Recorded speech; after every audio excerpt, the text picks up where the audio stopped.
Hillary Clinton must become the next president of the United States. Well, Vermont Senator Bernie Sanders taking center stage at the DNC, working to rally his supporters behind Hillary Clinton. But is he selling out or taking one for the team? Let's bring in our political panel now. Guy Benson is a political editor for townhall.com and a Fox News contributor. And Leader-Chivee is the CEO of All In Together and a Democratic strategist. Welcome to both of you. Good morning.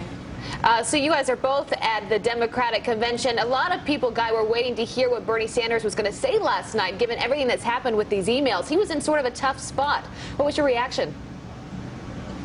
Well, I think he did what he had to do and what I expected him to do, which was to offer, again, a full-throated endorsement of Secretary Clinton, right? I mean, there were a lot of angry supporters in this hall and outside the arena protesting. We heard chants of lock her up like we actually heard in Cleveland last week. There was a lot of booing at every mention of Hillary Clinton's name earlier on in the day.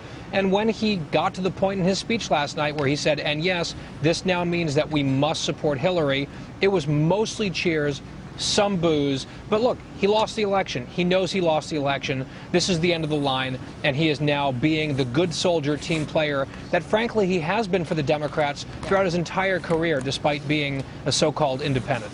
Yeah, he didn't do an all-out Ted Cruz last night. Yeah, no, but at the very beginning of the speech, Lauren, he did say that he's looking forward to his delegates' votes for him during the roll call. Yeah.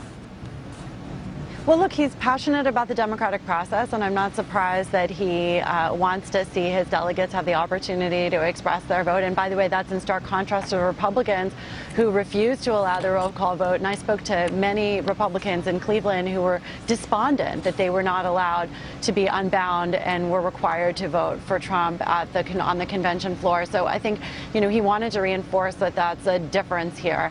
And I completely agree that, you know, Bernie has caucused with the Democrats his whole career.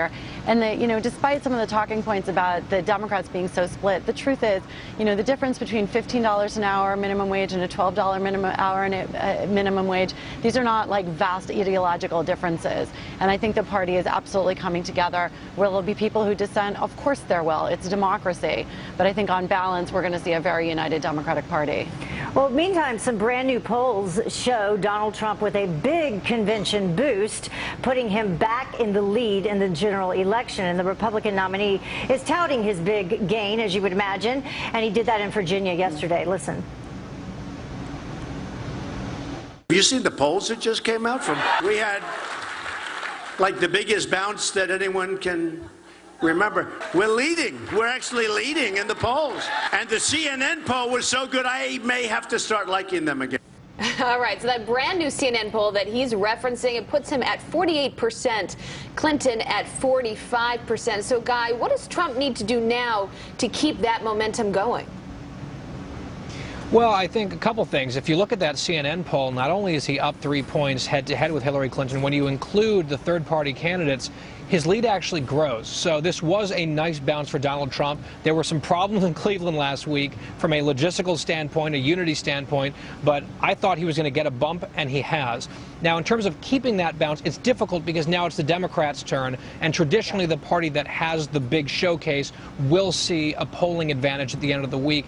He wants to try to step on that as much as possible, and the way he does that is doing what he does best, frankly, which is staying in the media spotlight all the time and just eating into that airtime across the board for the Democrats and making sure that he's offering counter-programming, which is an area of expertise that he has honed for many years. And Lauren, also in those latest polls that came out, perhaps even more significant, Donald Trump led Hillary Clinton by almost double digits when it came to who was most trusted in both the economy and terrorism. Well, I mean, you know, as we just heard, I mean, Trump and surrogates spent an entire week, you know, basically 5 consecutive days doing nothing but bashing Hillary and blaming her and Barack Obama for every ill of the world. So I think it's not surprising that some of that has stuck, and I think we're going to see a reversal of some of that next week. But the other thing, look, I've been saying this for months, national polls are incredibly illusory, and they really don't have a lot to do with how elections turn out. Remember, we have an electoral college. People don't win the presidency based on the popular vote. You got to look at how the ground game is structured. The Clinton campaign has over 7,000 full-time staffers spread out across the country in each of the states. Right now, the latest count on the Trump side is something like 50 in headquarters. They don't have the ground game. The RNC is going to help them. But look, like, elections are won and lost not based on popularity polls. And, you know, we've seen lots of polls over the years at the same point after the convention that turned out to have nothing to do with the results a few months later. Yeah, a lot of it will just come down to these important swing states. Yeah, it definitely will. Absolutely. Lauren, And you got to look at more of those polls. All right, Lauren and Guy, thank you very much for joining us, but we'll see you back here in the next hour. Sure Thanks thing. for having me. Thanks, guys. All right, the time.